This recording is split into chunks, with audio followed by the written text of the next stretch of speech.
morning. My name is Jan Serrano. I'm a nurse scientist at Arrowhead Regional Medical Center in Colton, California.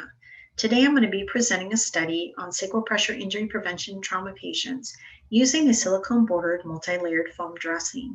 For the remainder of the study, I'm just going to use the term foam dressing. I'd also like to acknowledge my partners in this study and all of their hard work. Hospital-acquired pressure injuries, or HAPIs, is a chronic phenomenon in healthcare with prevention an ongoing challenge. As we know, HAPIs occur over the bony prominent areas of the body, with the most common site being the sacral area. These HAPIs increase hospital length of stay from 3 to 7 days, increase mortality rates from 2 to 9%, and an estimated 60,000 people will die annually in the U.S. directly related to a HAPI. Narrowing this down, we look at the emergency department. Incident rates range from 0.3 to 19%. Attributed to this are prolonged boarding times. For hospitals that are inundated with admissions or maybe have ineffective throughput processes, admitted patients are remaining in emergency departments from hours to days, many remaining on those hard ER gurneys. In addition, we're seeing an increased number of older patients presenting to the ER with numerous comorbidities. Estimated cost per HAPI is $70,000. So you can see where the costs rise quickly, especially for patients that have multiple HAPIs throughout their body. Overall annual cost is $11 billion. So looking at ways to improve patient outcomes and reduce costs, the Centers for Medicare and Medicaid implemented the Delivery System Reform Incentive Payment Program, or DSRIP. This program identified multiple measures with standards that hospitals were required to meet in order to receive federal reimbursement for these patients' admissions. For hospitals not meeting the standards, they received reduced federal funding and were required to incur the cost of those admissions. One of those standards included the reduction of HAPIs. So in our lit review, we found multiple studies that found conflicting results. One study found that the use of a foam dressing was more effective when combined with other strategies, which makes sense. In some other studies, we found significant reductions in sacral HAPIs when the use of the foam dressing was placed in the emergency department. However, limited data exists on the efficacy of prophylactic use in the ED. Many of the studies were conducted in the ICU or the OR and either looked at only medical patients or maybe a combination of medical and trauma patients. I did not identify a study that was specific just to the trauma population. So the purpose of our study was to reduce HAPI occurrence rates in our trauma population and determine if the prophylactic use of a foam dressing during the initial trauma resuscitation would reduce HAPI occurrence. For the design of our study, it was a single center. We did receive IRB approval. In 2015, the Trauma Committee approved and implemented the prophylactic use of a foam dressing to be placed in the sacral area during the initial trauma resuscitation. We used a control and an intervention group. Our control group we used January 2014 through December 2014. Our intervention group, January 2018 through December 2018. We felt 2018 was the best time to use for our intervention group, as we've been using the program for 3 years now, and we felt that we were able to eliminate a learning curve bias. We also felt that education and compliance was optimized by this time.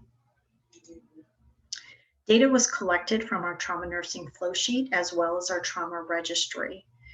The trauma nursing flow sheet was actual documentation of the placement of the dressing, as well as if the patient refused or there was another rationale for non-placement.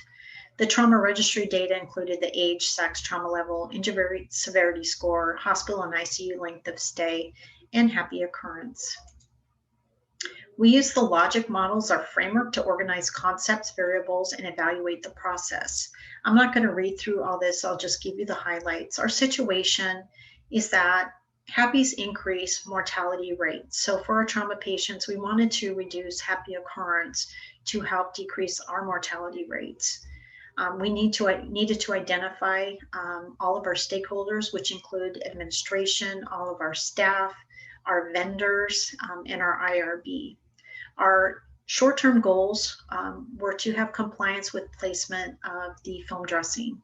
Our long-term goal was to sustain compliance, and then our impact was reduction of happy occurrence.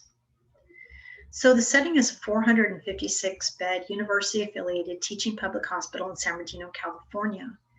The hospital is a level 2 trauma center verified by the American College of Surgeons. The ED sees approximately 116,000 visits with 3,300 trauma admissions annually. Our stakeholders were identified as our administration, our surgery attending and residents, ED attending and residents, medical students, trauma nursing staff, our ER techs and clinic assistants, and our ED ICU educators.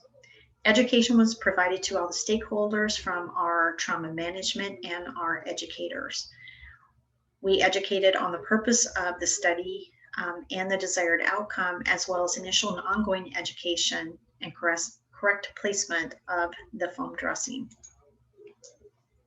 So our intervention is placement of a silicone multi-layered foam dressing to the sacral area.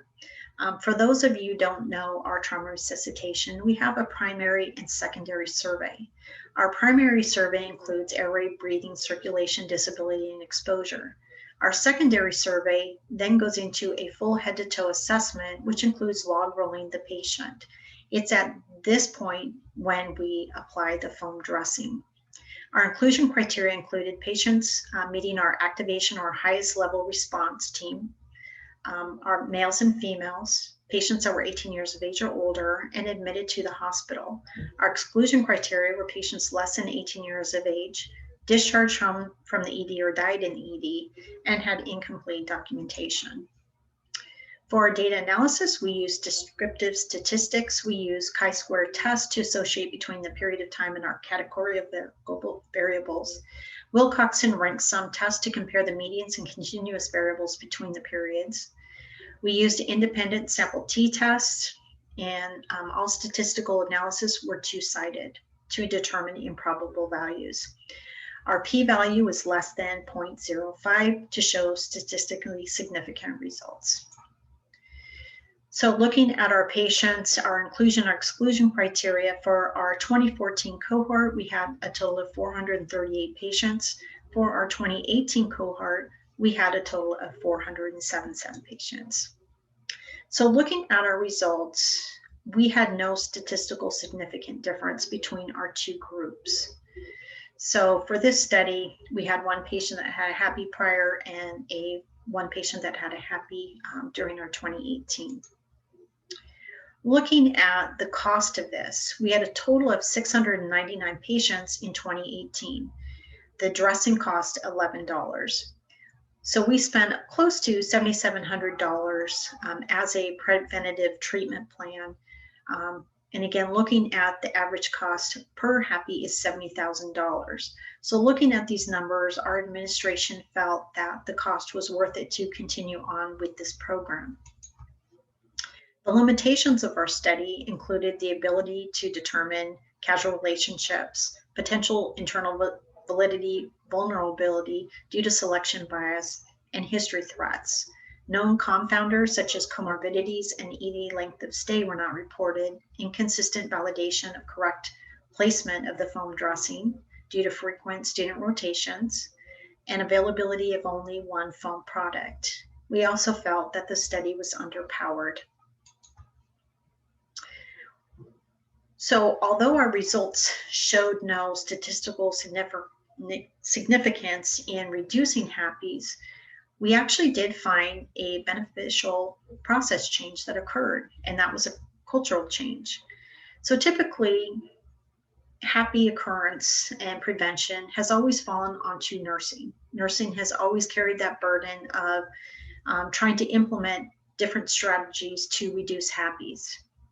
What we found when we were applying the foam dressing during our trauma resuscitation is it was no longer nursing focused. We had med students, we had residents, we had our attendings that were actually talking about happy prevention. So during this resuscitation, during the log roll, we had attendings, we had our nurses, we had our ER techs reminding, don't forget, do you have our the foam dressing? Do you have it ready to go? Don't forget to put the foam dressing on.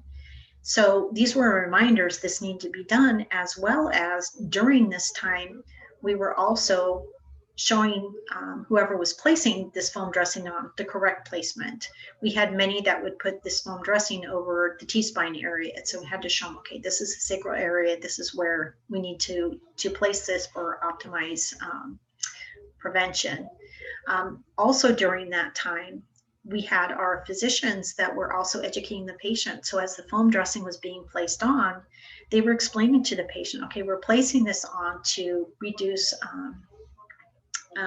injury prevention to your skin.